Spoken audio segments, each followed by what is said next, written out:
I want you to picture this. A woman vanishes in 2023. A mother. She leaves behind a child, a family, and a trail of questions that stretches across years of media coverage, public pleas, and national true crime broadcasts. 3 years go by. The case is still officially active. The sheriff's office in charge won't release most of its investigative file. They insist it's all criminal intelligence. They say it's still under investigation. And then, almost in the shadows, they preside over a legal maneuver that declares this same missing woman legally dead in just 6 days.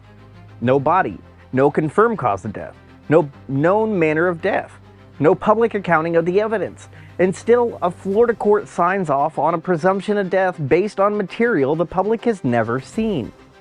And at the very same time, the sheriff's office is telling a law firm that the case is an active criminal investigation. One official document says the investigation has ended without solving a missing person or homicide case. Another from the same agency says the investigation is ongoing and criminal in nature. Both can't be true, yet both are now written in the record. Tonight on this Uncovered Investigates podcast exclusive, I'm taking you inside those contradictions. Inside the 216-page investigative file where only 31 pages have seen the light of day. Inside a probate docket that appears to have moved faster than some traffic tickets. Inside a system that tells the public one thing while doing something very different behind closed doors. This is not a story about a missing person. It's a story about withheld records, conflicting statements, and a 6-day death declaration that raises more questions than it answers. I'm Kyle Fields, and this is the story of Sara Gail Ebersole, the Marion County Sheriff's Office, and what happens when a sheriff's office keeps its files close, but its contradictions even closer.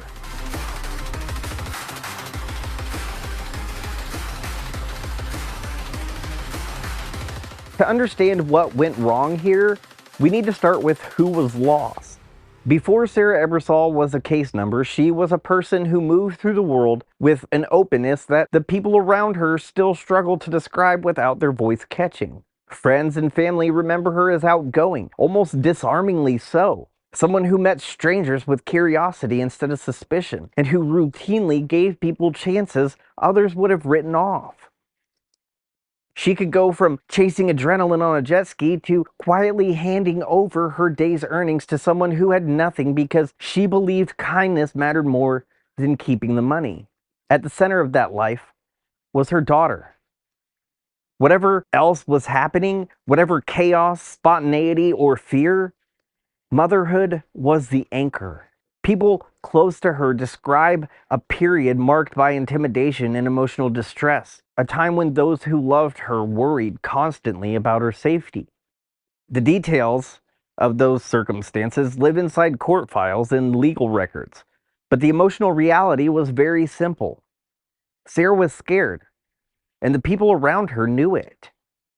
She also had a family connection that doesn't fit neatly into a category. Part sibling, part parent, part protector. Someone who searched for her long before they met and then fought for her once they did. They built a relationship around spontaneous trips, shared parenting moments, and a kind of chosen family bond that makes the term sister feel too small. That's the person who has spent years pushing, questioning, and demanding answers from a sheriff's office that mostly responds with silence and redactions. Because that's the other half of this story. When you pull back the photos and the memories, you hit a wall of blacked out documents and withheld pages. The Marion County Sheriff's Office has a 216-page investigative file on Sara. The public has been allowed to see 31 of those pages, less than 15%. What's missing? Not just incidental notes or administrative clutter. The withheld pages include investigative supplements, detective narratives, witness interviews, scene processing notes, lead sheets, follow-ups, internal communications, and digital forensics information. In other words, the substance of the investigation, the very parts that would let the public answer the core questions: who did they talk to, what did they check, what did they rule out, and what did they miss? Instead, what's been released is essentially an outline. Some incident summary pages, a partial property log, a bare timeline, and a redaction sheet that labels entire blocks of information as active criminal intelligence. Florida's public record law doesn't just suggest transparency. It requires agencies to release all non-exempt portions of records and to charge based on the lowest paid employee capable of doing the work. Downloading a PDF does not require a high-priced IT specialist. Yet, that's exactly the justification MCSO has leaned on to keep 185 pages out of the public. And here is what makes that choice harder to defend. This was not a quiet case. Sara's disappearance has been covered by local outlets, regional stations, national TV, true crime podcasts, and online investigators for years. NBC News, Dateline, Orlando TV News, the Ocala Gazette, Uncovered Investigates, advocacy blogs, Reddit threads. This case has been dissected in public more than many homicide files. The problem has never been lack of attention. It's been lack of access to the one set of records that actually explain what investigators did and didn't do. After all that coverage and after all of those anniversaries, the uncomfortable reality is this. We're no closer to finding Sara today than we were the night that she vanished. That's not just about the mystery. It's about the secrecy surrounding the investigation that's supposed to solve it. And that secrecy becomes harder to accept when you place it beside what came next. A 6-day probate sprint to declare her dead, and a death certificate that assigns a date of death years in the past while still listing cause and manner as unknown.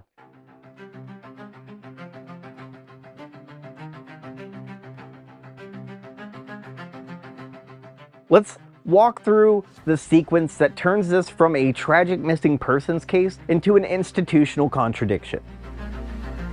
For nearly 2 years, a quiet narrative circulated around this case that the sheriff's office had already tried to get a presumption of death in 2023. Family members believed it, advocates repeated it. Even some reporters echoed the line that there had been a 2023 attempt to declare Sara legally dead. The Marion County Sheriff's Office never stepped forward to correct it, publicly or privately. When the full probate docket finally surfaced, the picture changed dramatically. Court records show no presumption of death filing in 2023. There was no petition, no docket entry, not even a rejected filing. In 2024, still nothing. The first and only legal proceeding to declare Sara deceased was filed on October 7, 2025. The order granting that presumptive determination of death was signed on October 13. A death certificate was filed on October 22nd. The court costs were finalized on December 2nd and the case was closed. From filing to judicial declaration of death, 6 days. The docket shows no hearing, no continuance, no evidentiary argument, no public notice. In probate terms, that kind of speed, especially in a case where no body has been found, no manner of death is known, and no cause of death is confirmed, is extraordinary. Under Florida law, a death certificate issued without remains requires either clear investigative evidence or a court order. The court order exists. The investigative evidence it's supposedly based on does not appear anywhere in the public record. This is where the contradiction sharpens. On June 26, 2025, months before that probate case, the Marion County Sheriff's Office sent a letter to a law firm. In that letter, the agency states 3 key points: that the investigation is active, that the investigation is criminal, and that MCSO presumes Sara to be deceased as of March 3, 2023. That presumed date of death, March 3rd, 2023, comes more than 2 years before the Sheriff's Office ever went to a judge to formalize that presumption. It is also the same date that later appears on the 2025 death certificate.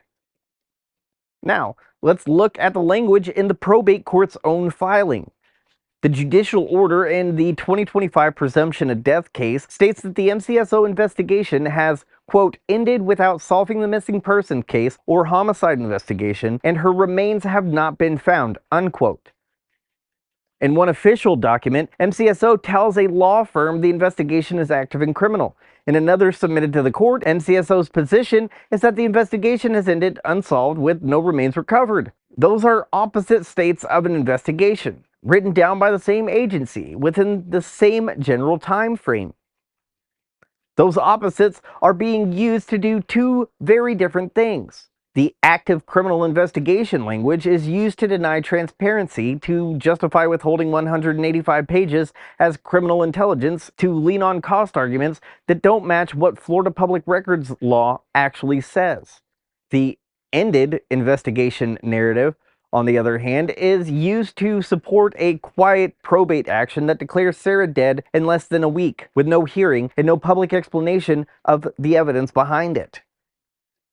When you place this against the backdrop of the investigative file, the stakes of those contradictions become clearer. The sheriff's office is withholding the detective narratives that would show how the investigation unfolded, the investigative supplements that track leads and decisions, the documented witness interviews that could reveal who said what and when, the scene processing notes that capture how physical locations were handled, the lead sheets and the follow-ups that map the flow of information, the internal communications where strategies and disagreements would live, and the digital forensics notes that speak to phones, devices, and electronic trails.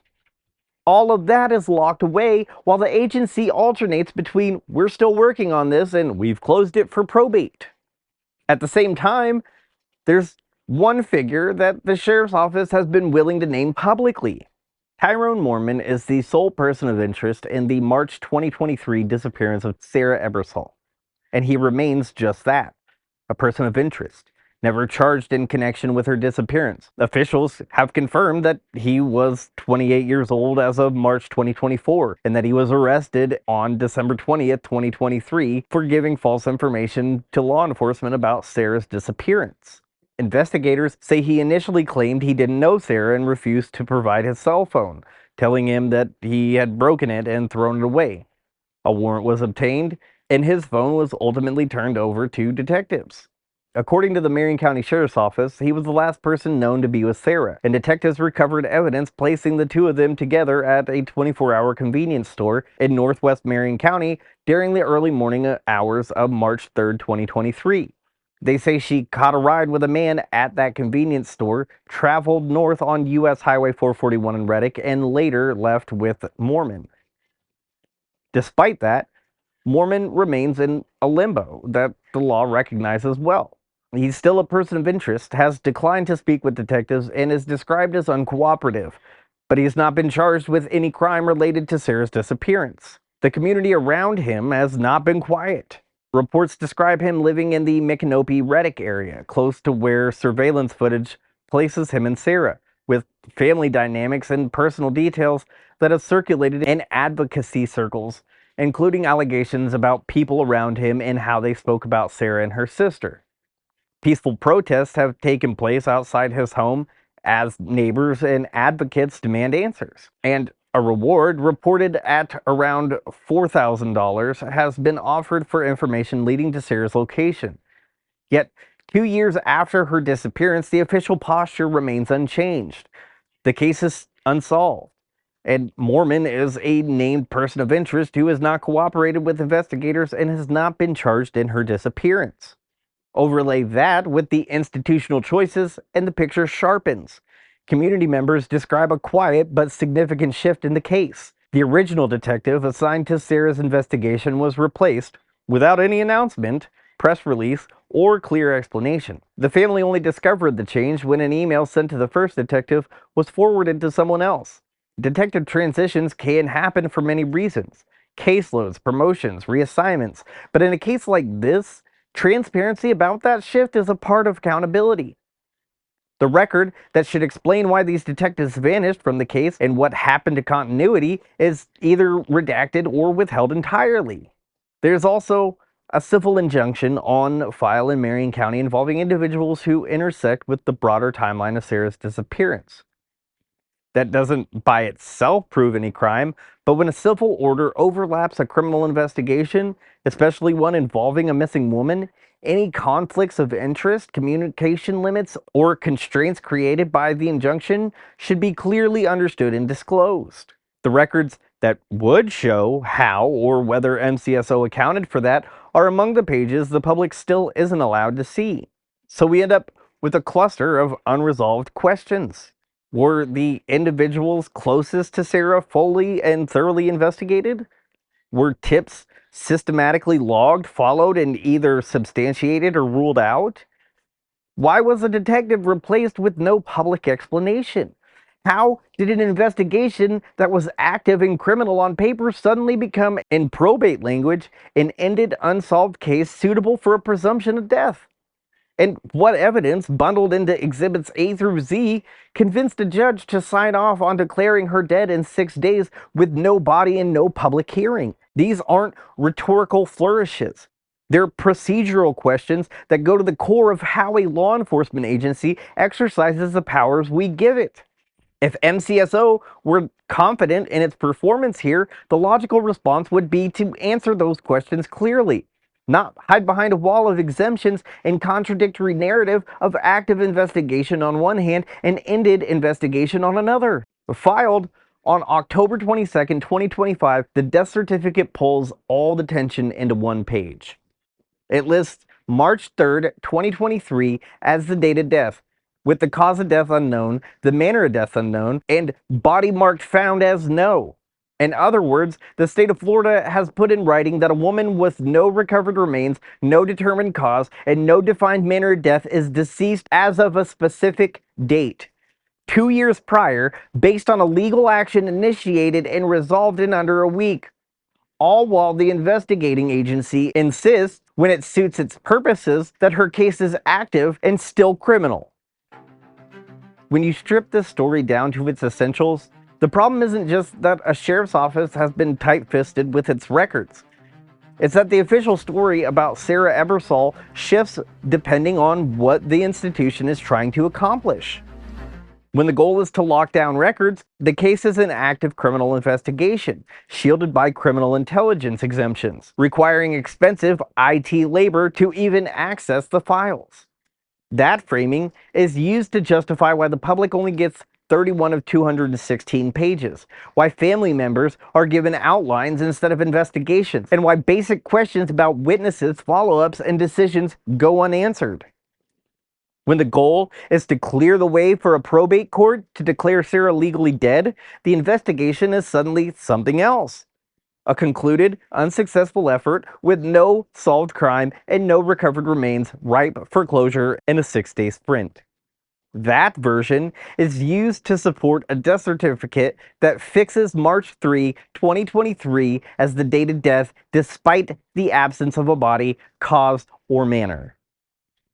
Those two positions cannot coexist honestly.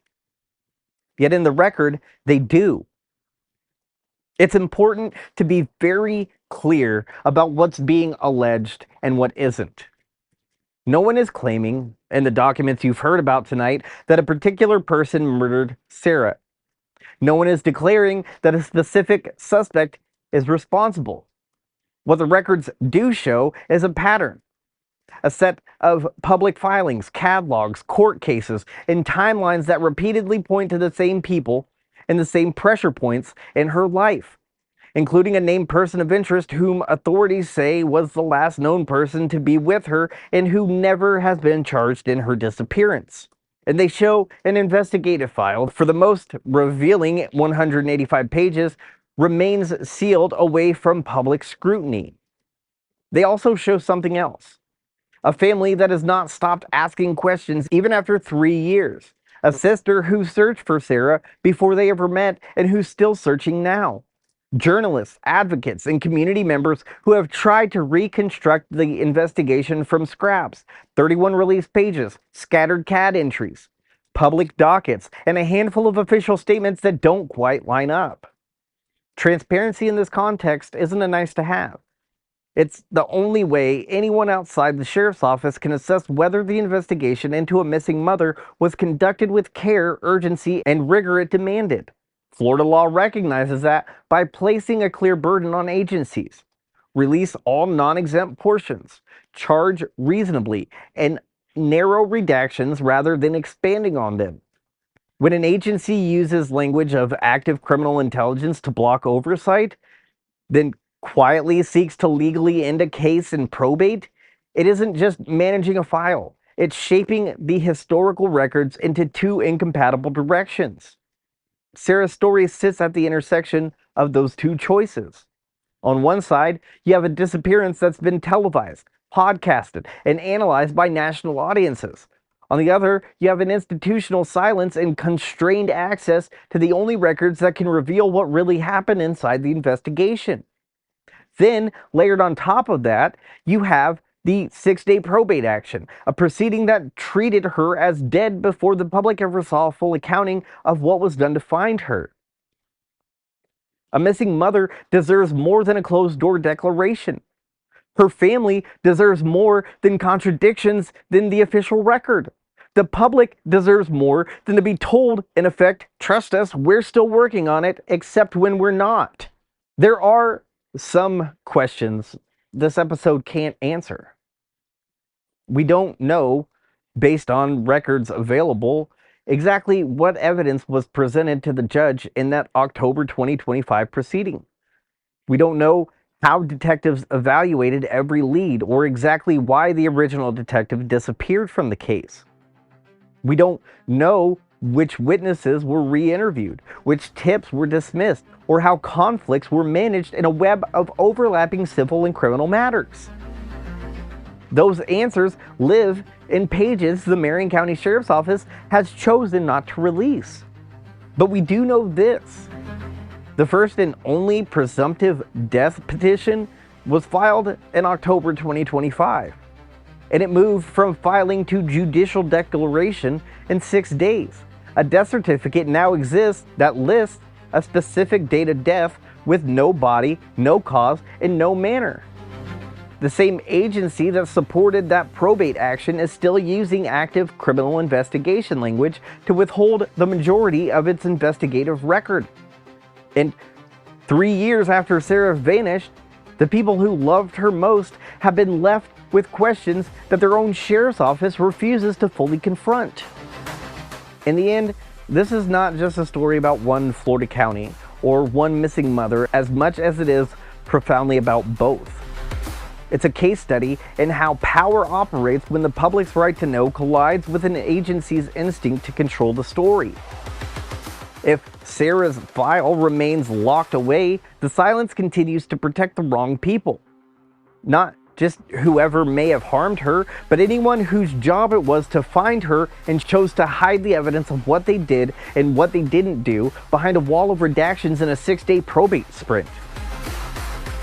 As long as that wall stands, the facts remain incomplete, the timeline remains fractured, and the truth about what happened to Sara Gail Ebersole stays partially buried inside 185 pages the public has yet to see. The question is no longer whether this case has gotten enough attention. It's whether the institutions that hold the answers are willing to let anyone else look at them. Thank you so much for joining me. I'll see you next time. Goodbye.